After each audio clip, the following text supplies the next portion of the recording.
งฆคุณทูลไว้ในชีวิตเพื่อช่วยพิษปลดทุกข์เป็นสุขีโดยบุญอภิวันอัญชลี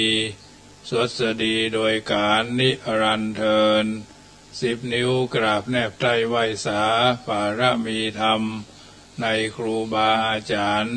พระมหาเถรานุเถระท่านเจ้าคณะพระสังฆาธิการทุกรูปทุกตนขอความสุขความสวัสดีในธรรมะแห่งองค์สมเด็จพระสัมมาสัมพุทธเจ้าจงมีแก่บรรดาสาธุชนท่านผู้ฟังทุกท่านที่ได้มีโอกาสเปิดวิทยุรับฟังรายการเสียงธรรมก่อนรับตาตั้งสถานีวิทยุเพื่อการศึกษาพระพุทธศาสนาและวัฒนธรรม FM ความถี่ 104.50 เมกะเฮิรตซ์วัดฝ่ายหินตำบลสุเทพอำเภอเมืองจังหวัดเชียงใหม่เมตตาในท่านพระครูสมุวิสุวัตรวรกิโจท่านเจ้าวาดและท่านผู้อำนวยการสถานีภาคค่ำยามแรงของวันเสาร์วันอาทิตย์ขึ้น96บ่ได้มีรายการเพราะว่าเป็นรายการอื่นๆที่เพิ่นได้จัดจึงนำมาเอื้อนเจริญพรบรรดาญาติโยมที่ฟังอยู่ทางบ้านเป็นรายการเสียงธรรมก่อนรับตาตามปกติวันจันทร์ถึงวันศุกร์96มีทุ่มซาวถึงทุ่มเกิงถึง2 ทุ่มขึ้น104ก็ทุ่ม5 นาทีถึง2 ทุ่มโดยประมาณวันนี้มีแต่ขึ้น104ก็คงจะจัดรายการก็ประมาณถึงทุ่ม45นอกจากนั้นก็จะได้ไปเทศนาธรรมที่งานบำเพ็ญกุศลศพนายประดิษฐ์แก้วมาลีซึ่งเป็นโยมศรัทธาอุปถัมภ์วัดจังกำได้ถึงแก่กรรมไปเมื่อวันนี้ก็คงจะได้ไปเทศนาธรรมเพราะฉะนั้นเบื้องแรกนี้จะได้นำพาญาติโยมกราบพระไหว้พระเป็นลำดับกราบ1กราบ2กราบ3กราบ4กราบ5อรหังสัมมาสัมพุทโธภควาพุทธังภควันตังอภิวาเทมิกราบสวากขาโตภควตาธัมโมธัมมังนะมัสสามิกราบสุปฏิปันโนภควโตสาวกสังโฆสังฆังนามามิกราบมาตาปิตุคุณังอหังวันตามิกราบคุณูปการีวันทามิกราบ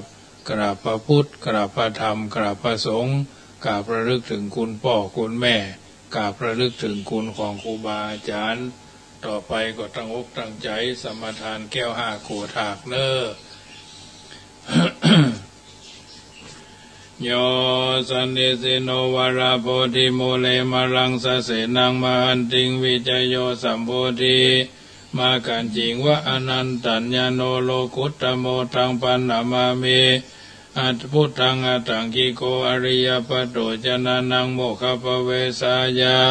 อุจุขมะโกอายังสันติกโรปนิโตนิยานิโกทังปันนามามิธัมมังสังโฆวิสุทโธวรตคินโยสันตินทริโยสปะมราปะหิโนหุเนหิเนเกหิสมิติปโตอะนาสโวทังปันนามามิสังฆังนามามิพุทธังกุณาสากลันตังนามามิธัมมังมุนิราชเตสิตังนามามิสังฆังมุนิราชสาวกังนามามิกัมมัฏฐานังนิพพานาติกามุปยังนามามิกัมมัฏฐานาตายกาจริยังนิพพานามกุเทสกังอัจจโยโนพันเตอจักขมายถาพลังยถามุระหังยถากุสลังเยมะยังพุทธธัมมาสังฆกัมมัฏฐานาตายกาจริยาสังฆเทสุปัญจรัตเนสุอาทิเทวาปัจจุปันเนวะอวิวายาติวาระโหวากายเยนวาวาจายาวามนัสสาวาปะมาตะมะกะปะมาตะนาการวามะการิมหาเตมะยังอัจจยังอัจจยโต ทิสวายตาธัมมังปฏิกโรมาเตสังโนวันเตพุทธาติรัตนาปัญจกังอนุกัมปังอุปาทายาอัจจยังอัจจยโตปฏิคันอันตุกัมมันโตอายติงสังวรยามายติงสังวริสามานาปุเนวังกริสามาพุทธาปูจามหาเตจาธรรมปูจามหาปัญญาสังฆปูจามหาลาภาปูจาละเหปูจายะโตพุทเทยะทิวาสาวะเกวาปัญจสมาธิกันเตติเนโสกปริเทเวเตตาทิเสปูจายะโตนิพุเตอาคุโตปเยนะสกขาปุญญาสังฆตุงอิเมตามาปิเกนะจิอิเมนะอากิตุปะปุปาราชาปูจาคารวะกะเมนะเมตยาพุทธสัตสานัญจลภามหาเสยวานุปัจจโตพุทโธเมตโยเทวปูจิโตสังสาเลสังสารันโตปิอัปเยนะข้ามามหาเสนิปานะปัจจโยโหตุโนนิจจังนะโมตัสสะภะคะวะโตอะระหะโตสัมมาสัมพุทธัสสะนะโมตัสสะภะคะวะโตอะระหะโตสัมมาสัมพุทธัสสะนะโมตัสสะภะคะวะโตอะระหะโตสัมมาสัมพุทธัสสะพุทธังสรณังกัจฉามิธัมมังสรณังกัจฉามิสังฆังสรณังกัจฉามิทุติยัมปิพุทธังสรณังกัจฉามิทุติยัมปิธัมมังสรณังกัจฉามิทุติยัมปิสังฆังสรณังกัจฉามิตติยัมปิพุทธังสรณังกัจฉามิตติยัมปิธัมมังสรณังกัจฉามิตติยัมปิสังฆังสรณังกัจฉามิสรณกัมมนัง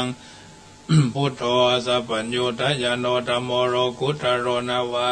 สังโฆมะกะปะระโตจาอิเจตังรัตนะตยังเอตัสสานุภาเวนะสัพพะอันตรายโย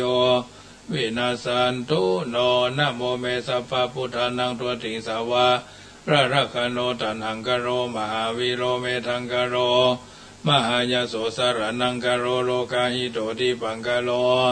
จุตินทโลโกนัญโยจนะปะโมโขมังกโลปุริสาสะโพสุมาโนทิโลเลวะโตระติวัฒโนโสภิโตคุณสัมปันโนอโนมัตสีจานุตโมปตุโมโรกปัจโจโตนารโตวะลาสาลติปตุมุตโลสัตตสโลสุเมโทอากาปุกโลสุจโตสัพพโรกโกปิยตัสสีนาราสัพโพอัตตสีกรุณิโกธรรมตัสสีธรรมโมโนโทสิทัตโตอัสสโมโลเอติโสจวัตถังวโรปุโสจปวโรปุโตวิปัสสิจาอนุปโมสิกิสัพพะหิโตสัตตเวสโภสุขตายโกกะกุสันโตสัทธาวะโหโกนากามโนรานัญจโหกัสสะโพสิลิสัมปันโนโกธโมสักยะปุงคโวอัตตวิสติสังฆตาอิเมพุทธามหิติกากรุณาคุณาสัมปันนาสัพพโลกา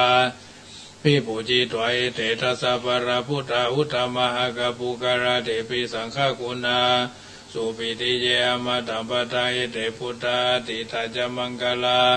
โอนติสัพพตาทวิสติเมปุเตอหังวันตามิสัพพตาเตสังยเนนะสีเลนะขันติเมตตาภเลนาจาเตปิโนอนุรักขันตุอโรกเยนาสุเขนะจาอัตตวิสติเมปุเตโยนะโลสรนังกัตโตกัปปานิสัทธาสหัสสานิทุกขติงโสนาคจันติอัตตวิสติพุทธปาลิตังยันตุนิมิตังอวะมังกรัญจโยจามานาโพสกุณาสัสสะโตปะปะกะโหตุสุเปนังอาคันตังพุทธานุภาเวนะวินาสเมนโตยันตุนิมิตังอวะมังกรัญจโยจามานาโพสกุณาสัสสะโตปะปะกะโหตุสุเปนังอาคันตังธรรมานุภาเวนะวินาสเมนโตยันตุเนเมตังอวะมังกรัญจโยจามานาโพสกุณาสัสสะโตปะปะกะโหตุสุเปนังอาคันตังสังฆานุภาเวนะวินาสเมนโต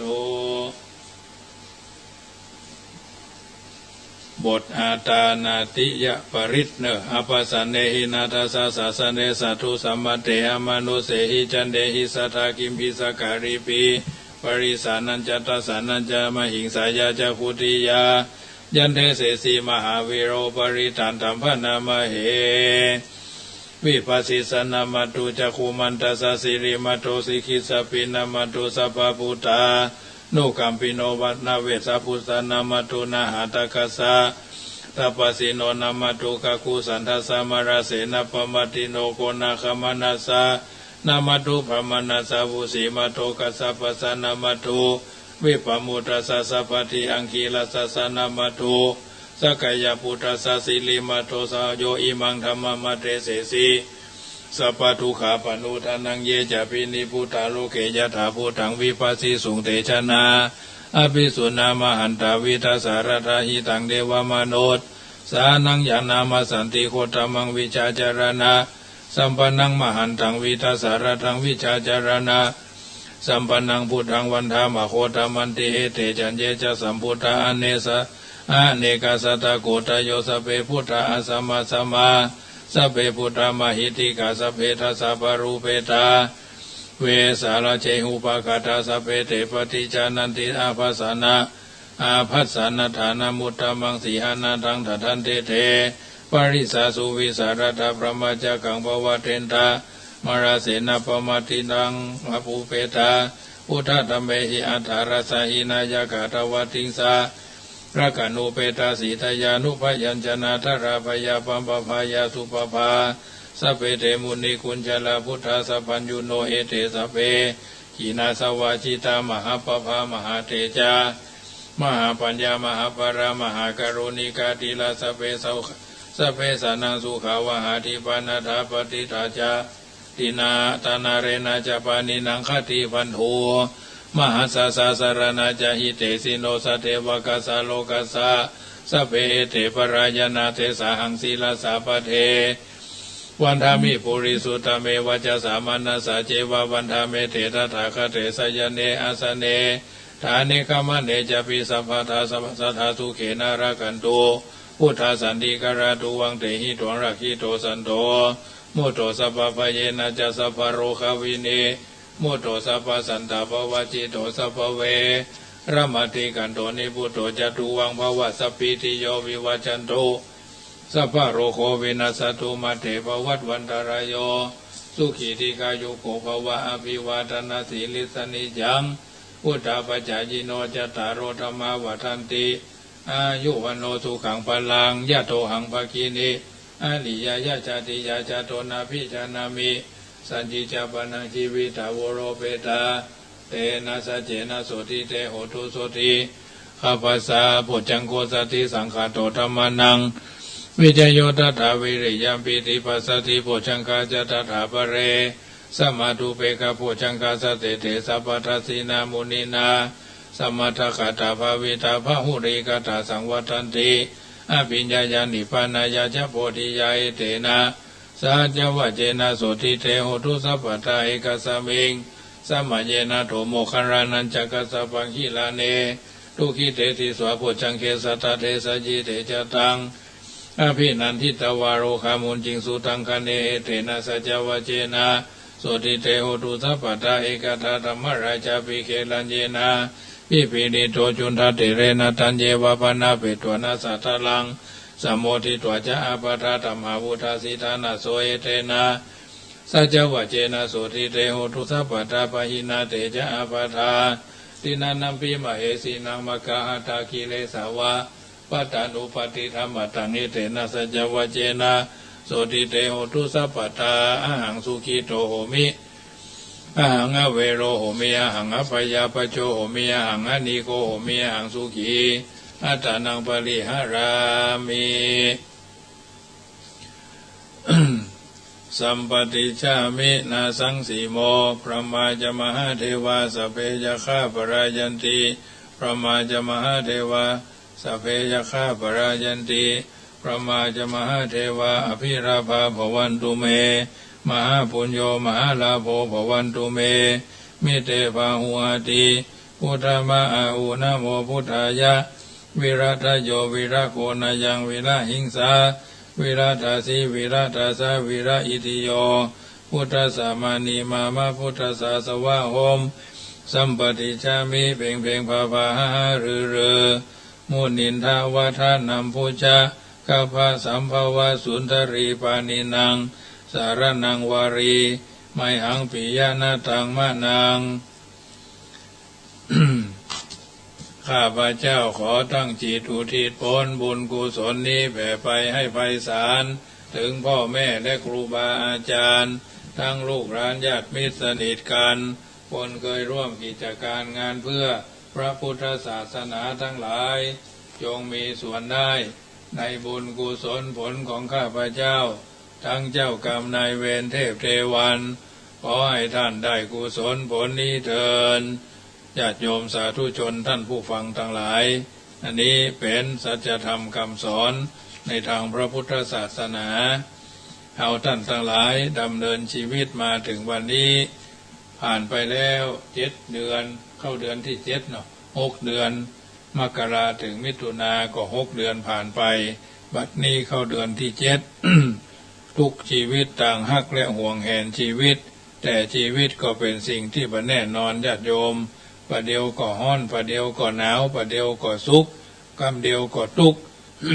เป็นที่ชาหน้าสงวนชนเท่ของสัตวโลกยิ่งนักเพราะฉะนั้นพุทธเจ้าจึงทรงสอน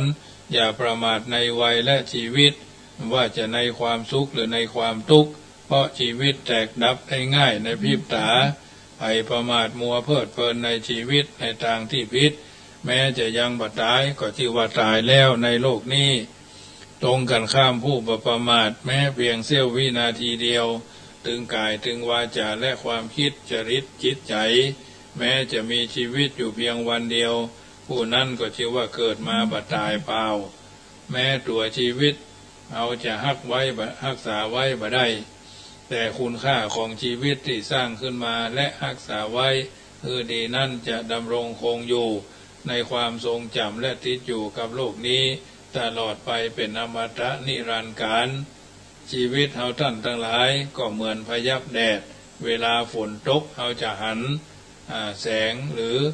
หันพยับยุบยิบยุบยิบพอไปทางหน้านั่งในรถก็ดีอยู่ทางบ้านเวลาฝนตกแดดออกเฮาจะหันหรอมันยึกยิกยึกยิกอยู่ทางหน้าตาเฮาไกลๆสุดตานะเหมือนฟองน้ำเหมือนความฝันเอาอาจจะคิดว่าคนมีอายุเป็น100น่าจะถือว่าอายุยืนแต่สำหรับการอยู่บนโลกใบนี้แล้วอายุ100 ปีก็ยังถือว่าเล็กน้อยเหมือนชั่วเวลา1 วันเท่านั้นเองหากจะเปรียบเทียบมิติเวลาในเทวโลกโดยเหตุนี้พระพุทธเจ้าจึงตรัสสอนว่าพึงรีบทำความดีและป้องกันจิตจากความชั่วเพราะเมื่อเราทำความดีจ้าไปใจของเราก็จะกลับไปยินดีในความชั่วอันเรื่องของจิตของใจนั้นญาติโยมเป็นเรื่องละเอียดอ่อนและเข้าใจยากเรื่องของความดีความชั่วซึ่งเป็นอารมณ์ของใจก็เป็นเรื่องละเอียดอ่อนและเข้าใจยากเช่นกันคนบางคนเกิดมาแล้วอาจจะยังบ่เข้าใจด้วยซ้ำไปว่าอันอย่างคือดีอันอย่างคือชั่วคุณพ่อคุณแม่จึงต้องรับภาระหนักในการคอยอบรมบ่มนิสัยลูกหลานของตัวตนห่างไกลจากความชั่วและซึมซับในการทำความดีเพราะคนเฮาถ้าจิตใจเพลิดเพลินอยู่ในความดีแล้วก็จะเป็นประโยชน์โสธิผลแก่ตนและสังคมตรงตามหลักที่ว่าคนดีทำดีได้ง่ายแต่ทำความชั่วยากแต่ถ้าคนเอาไปเกี่ยวข้องใกล้ชิดสนิทสนมกับความชั่วและทำชั่วแล้วใจก็คุ้นเคยกับความชั่วอาจจะคิดว่าความชั่วนั่นก็คือความดีไปได้เป็นเมื่อเป็นคนชั่วแล้วก็ทำดียากแต่ทำชั่วได้สะดวกง่ายได้ยากที่จะหันกลับไปใจมาทำความดีได้เอาทั้งหลายที่เกิดมาในโลกนี้หลายคนอาจจะคิดว่าชีวิตสำคัญที่สุดแต่ในความเป็นจริงแล้วคุณค่าของชีวิตต่างหากที่สำคัญกว่าตัวชีวิตคนส่วนใหญ่พยายามปกป้องคุ้มครองชีวิตคนให้ยืนยาวแม้ป่วยก็หาหมอที่ดีที่สุดมารักษาหายาที่ดีที่สุดมาบำบัดน่าเสียดาย ที่หลายคนระหว่างมีชีวิตปกติอาจบ่เคยคิดต่ออายุคุณค่าของชีวิตเลยการต่อชีวิตให้ยืนยาวก็มีความสำคัญบ่น้อยแต่การต่ออายุของคุณค่าของชีวิตให้ยืนยาวนั้นย่อมสำคัญกว่าเพราะชีวิตอาจอยู่ได้สูงสุด100 ปีแต่คุณค่าของชีวิตอยู่ได้นับพันปีดังเฮาจะหันได้ว่าชื่อเสียงเกียรติคุณความดีความงามของนักปราชญ์ราชบัณฑิตแม้ชีวิตจะดับดิ้นสิ้นจากโลกนี้ไปเมินแสนเมินนับพันปีแต่ก็ยังมีคนเรียนรู้เคารพนับถือจนถึงปัจจุบันตราบถึงอนาคตนั่นก็เพราะคุณค่าของชีวิตที่ท่านได้ทำไว้นั่นเองเพราะฉะนั้นขณะที่เฮายังหนุ่มเป็นสาวยังบ่แก่เท่าร่างกายแข็งแรงสติปัญญาดีบ่มีความเจ็บจำเป็นอันใดก็จะให้ความสำคัญในการพยายามหายาหาหมอมาบำบัดโรคและรักษาสุขภาพเพียงเพื่อต่ออายุให้ยืนยาวเท่านั้นโดยบ่ได้ให้ความสำคัญต่อการใช้ชีวิตในการทำความดีไว้เท่าที่ควรสิ่งสำคัญที่สุดก็คือควรจะต้องรีบต่อคุณค่าของชีวิตให้ยืนยาวเอาไว้ด้วยการสั่งสมวิชาความรู้มิตรภาพสร้างประโยชน์ให้คนอื่นและสังคมให้ชื่นชมให้นักและทำตนให้เป็นคนมีคุณค่าต่อสังคมส่วนรวมไว้ให้มากที่สุดต่อความดีเหล่านี้จะเป็นหมอที่ยิ่งกว่าหมอเป็นยาที่ยิ่งกว่ายาที่สามารถต่ออายุของคนเฮาให้ดำรงคงอยู่ยืนยาวมีวันเสื่อมสูญไปจากโลกนี้ถึงแม้ชีวิตร่างกายจะจากโลกนี้ไปแล้วแต่ก็จะมีคนกล่าวขวัญถึงบ่เสี่ยงบ่สุดอันความตายเป็นสิ่งที่หลีกเลี่ยงบ่ได้สักคนบ่วันใดก็วันหนึ่งเอาทุกคนต้องตายอันว่าความตายบ่จำกัดอายุกาลเวลาถ้าเอาต่ออายุความดีไว้พร้อมแล้วก็บ่ต้องกลัวตายบ่ใช่เกิดแล้วแก่เจ็บจึงตายบางคนอาจตายก่อนเกิดตายก่อนแก่ตายก่อนเจ็บก็ได้เอาจึงต้องหาทางเรียนรู้วิธีดำเนินชีวิตที่จะบ่ฮื้อตายก่อนตายในทางพระพุทธศาสนาพุทธเจ้าตรัสสอนบ่ฮื้อประมาทในชีวิตเพราะทรงหันว่าคนส่วนมากมีความหลงเป็นพื้นฐานเช่นตอนเด็กก็หลงในความเป็นหนุ่มเป็นสาวใหญ่หน้ากล้าบานขึ้นมาหลงในลาภในทรัพย์สินเงินทองเป็นผู้ใหญ่ก็หลงในลาภยศสุขและความสะดวกสบายสิ่งเหล่านี้ทำให้มนุษย์รู้สึกว่าถ้าบ่ดีถ้ามีได้เป็นได้สมปรารถนาแล้วตนก็จะมีความสุขมีเกียรติยศในสังคม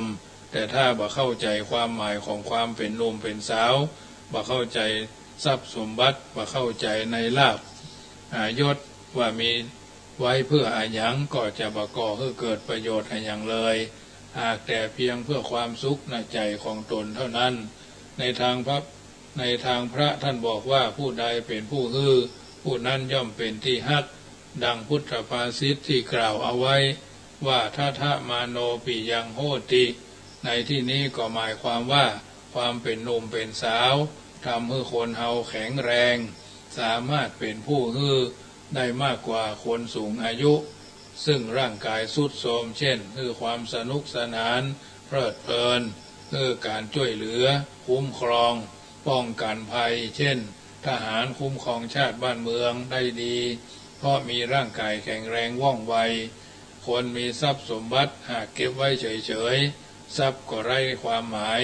เงินก็เป็นเพียงกระดาษที่เฮานอนกอดมีสาระอันยังเพราะคุณค่าของทรัพย์อยู่ที่เฮาได้มีโอกาสเสียสละเพื่อช่วยเหลือเกื้อกูลคนอื่นทำให้คนอื่นมีความสุขบรรเทาทุกข์ของเขาได้หลักการฮื้อที่ดีคือฮื้อโดยบ่หวังจะได้สิ่งตอบแทนแม้จะเหน็ดเหนื่อยเพียงใดก็ยอมหากแต่มองไปที่ความสุขของคนอื่นเป็นหลักคือการทำให้คนอื่นพ้นทุกข์คือนิพพานของเฮาเป็นอันสิ่งที่ ทำให้เฮาภูมิใจเพราะฉะนั้นถ้าใครต้องการบรรลุนิพพานควรจะไปดับทุกข์ของคนอื่นให้ได้แม้ทุกข์ของเฮาปกติเฮาต้องดับเอง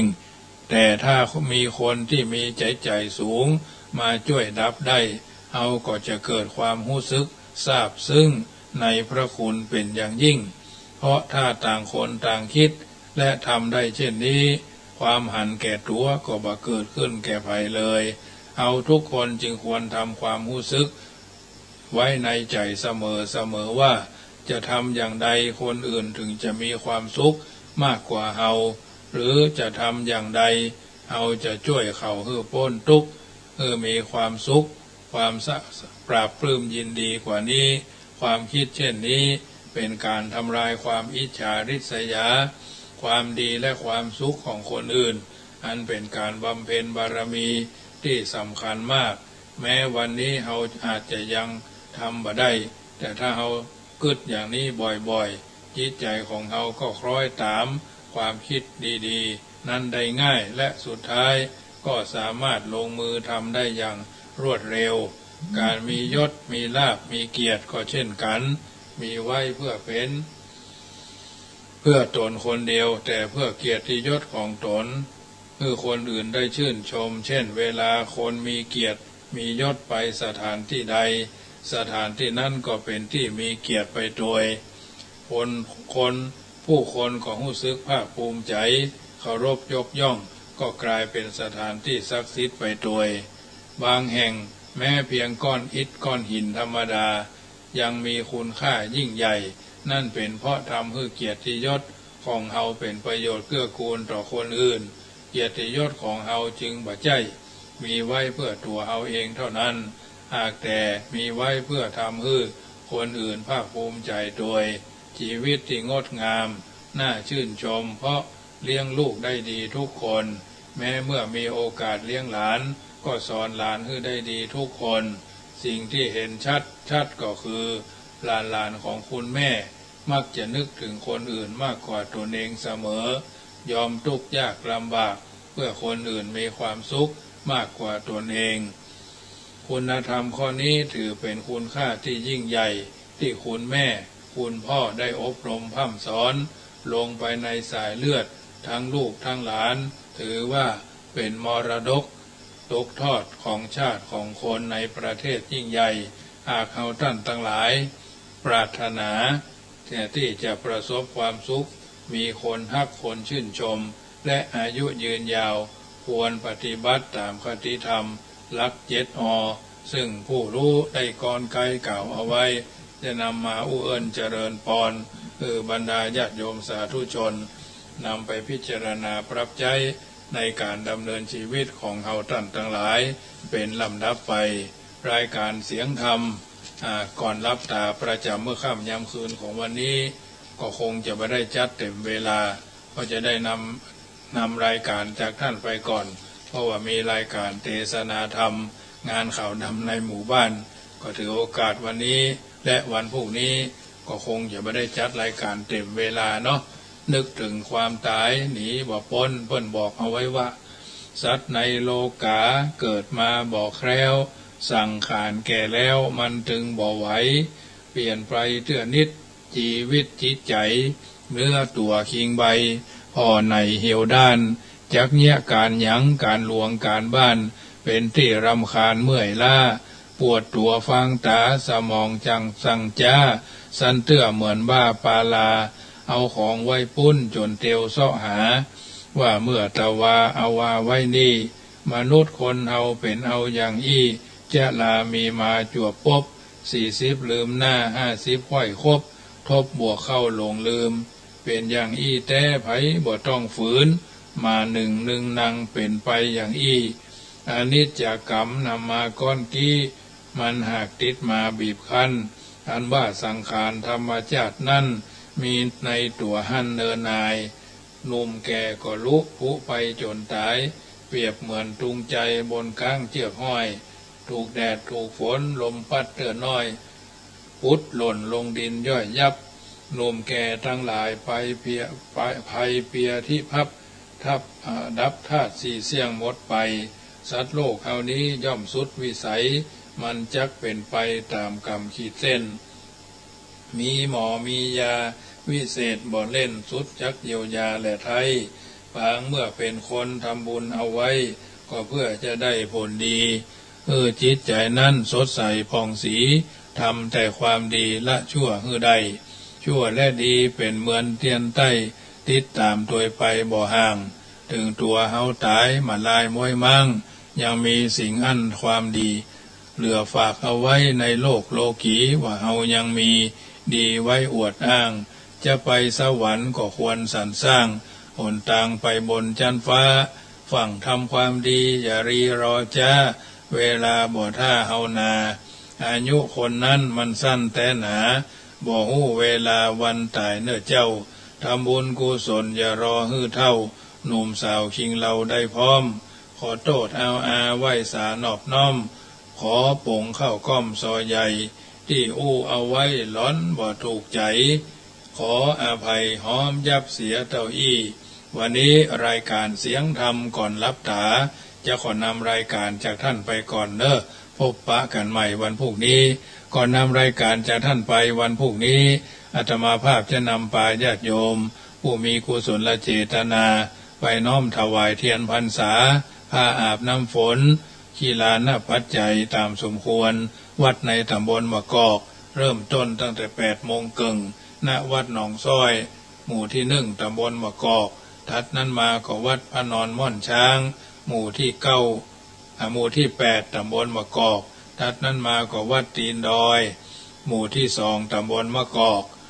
ถัดนั้นมาก็วัดบ้านหวายหมู่ที่4หมู่ที่4ตำบลมะกอกหมู่ที่3ตำบลมะกอก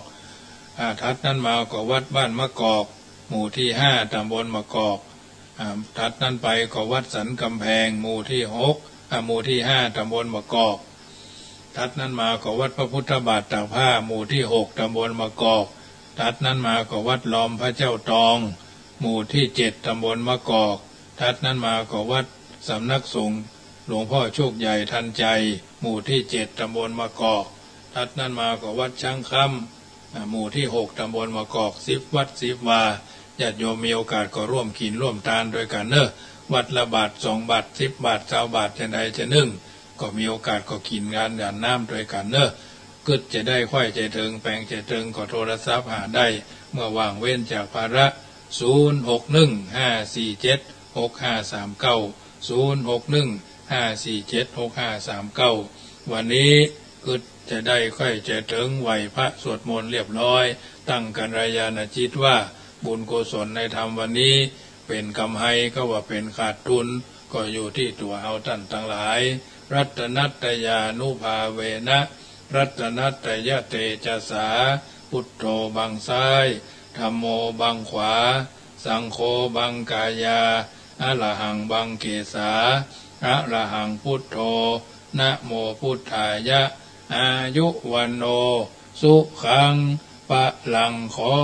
เจริญพร